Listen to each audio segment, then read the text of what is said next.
So lakas talaga ng mga ganitong concert, no?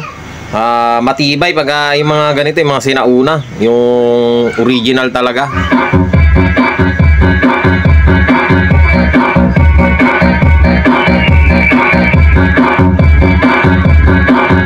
So paano nasabing original ang concert na to?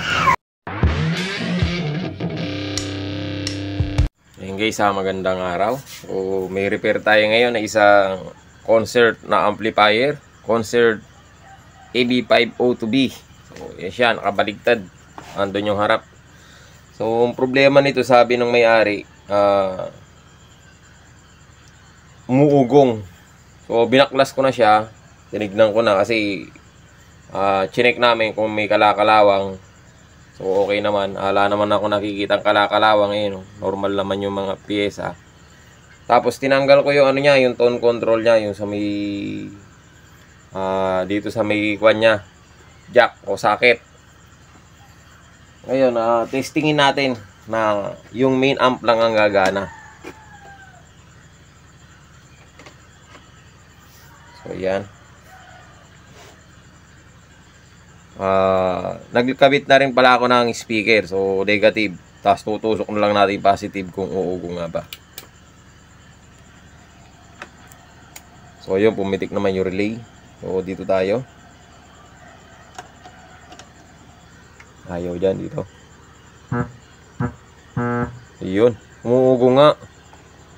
Dito sa kabila. So yun, may ugo nga. Ayun, oh. So dito tayo magkabit. So doon sa kabila. So meron. Umuugong nga. Yun yung sinasabi ng may-ari. Meron daw siyang ugong lang, kahit nakababa yung volume. So gagawin natin dyan, babaklasin natin. Check natin kung bakit umuugong siya. So babaklasin ko muna tong main amp.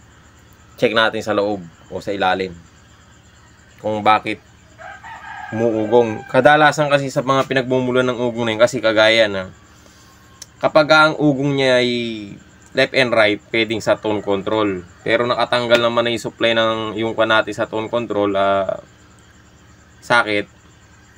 So inalis ko na siya, ayan. Nagtanggal na ako.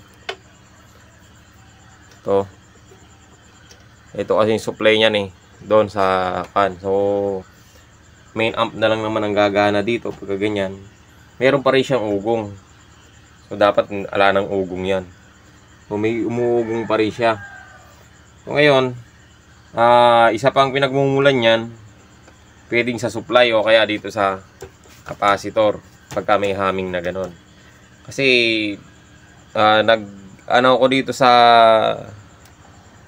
speaker niya, DC out, meron yun ako nasukat kanina na mababa, left and right parehas. So pagka ganun na left and right meron, kung sakaling left man lang siya o kaya isa right, ganon, pwedeng dito sa mga piyesa dito.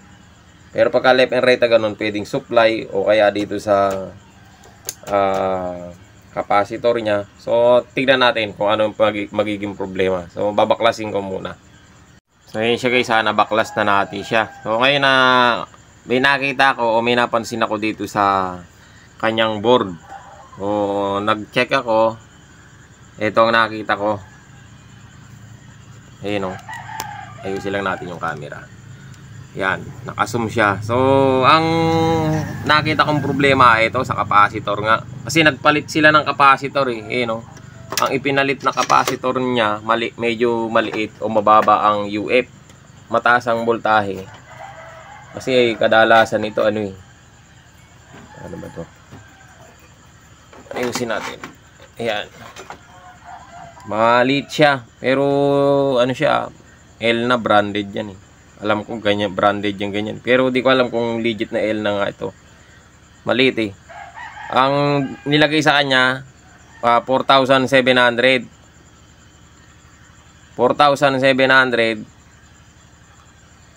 75 volts. So mababa, maliit. Pero yung voltahe mataas. Kaya lang dapat to mga 10,000 eh.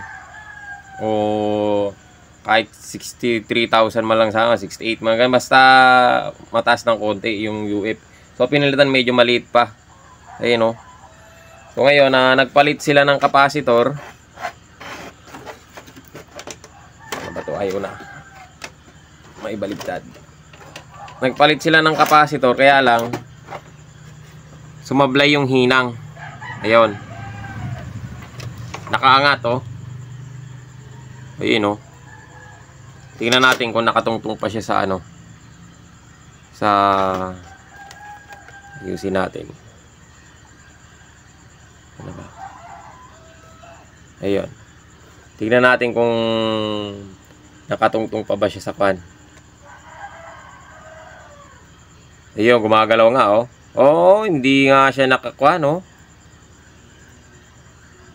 Oh, nakatanggal na. So, hindi siya nakakabit. Ayun, oh, gumagalaw, eh, oh.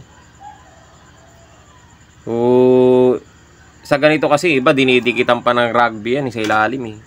Nilalagyan ng pandikit kasi pagka nakakabit to sa, halimbawa, kagaya ito, nakasalpak to sa ano do, videoke. Umaalog, mababibrate. Matatanggal yan. So, ang gagawin natin dyan, siguro, ano na lang, ayusin natin yung hinang, tapos kukut-kutin natin yung gilid para kumakapit siya. Saka natin lalagyan ng pandikit doon sa ibabaw para hindi siya gagalaw-galaw o magbabibrate. So, tama nga yung suspecha natin. Kung hindi siya sa supply dito sa, kung hindi patay dito sa, ano, sa may supply niya, maaaring yung capacitor. So tama nga tayo, capacitor nga. Buo naman ang capacitor, kaya lang yung hinang sumablay. So yan lang ang nagiging problema niya, kaya siya umuugong. So try natin ayusin, tapos testing tayo mamaya. So yan guys, hininang na natin siya. So naglagay na lang ako ng wire. Yan, tinali natin papunta dito. Tinali natin siya dito papunta doon. So, sa ako hininang para may kapit, tapos didikit na lang natin ng pandikit doon sa ibabaw. Kahit ano lang, stick glue. So, yan. Okay na yung pagkakahinang nito. So, dito lang tayo sa ibabaw. Dito, didikit na lang natin yan ng stick glue. Ito. So, walang maghahawak ng camera natin. Lalagyan ko lang muna ng stick glue. Dalawa. Kabilang ganon sa kadun. Para matibay. So ayan guys, sana dikitan na natin siya ng stick glue. So ayan, kabilaan niya pati dito sa ayon. Okay na yan, matibay na. Okay na, ikakabit na lang natin yung takip. Pero bago yan, testing muna tayo. Naikabit na rin natin yung mga tornilyo niyan sa ilalim. So, testing.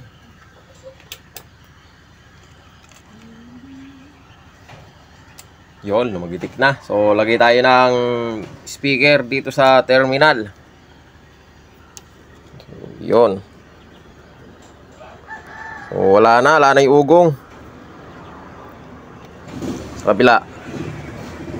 Puti. So, wala na din. Sa kabila. Wala na. Tahimik na. So, okay na to. I-final testing na lang natin mamaya pagka nakakabit na yung takip.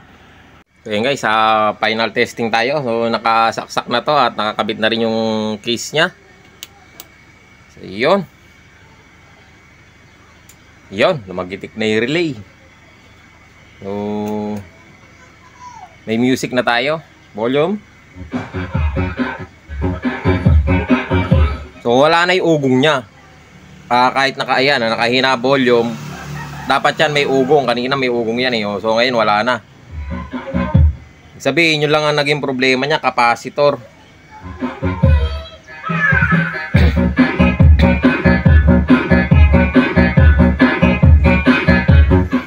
Ang nangyari sa capacitor, yung paa, lumuwag yung pagkahinang o natanggal yung hinang niya sa ilalim.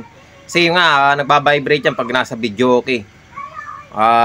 Yung iba dinidikitan niya ng rugby o pandikit sa ilalim yung capacitor para hindi siya nagbabibrate o hindi matatanggal.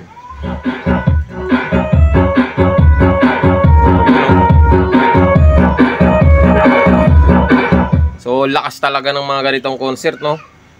Matibay pag yung mga ganito, yung mga sinauna, yung original talaga.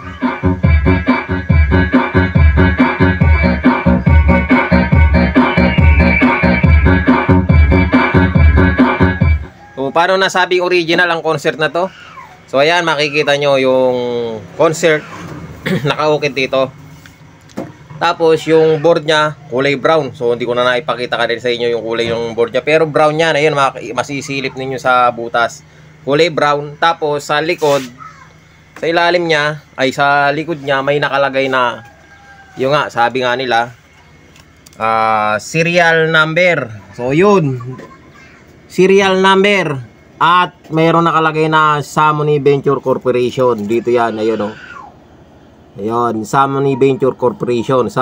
Sabi nila, original daw pag ganyan. So, siguro nga, sa tingin ko, original. At walang ano to ha, walang palaman na samento.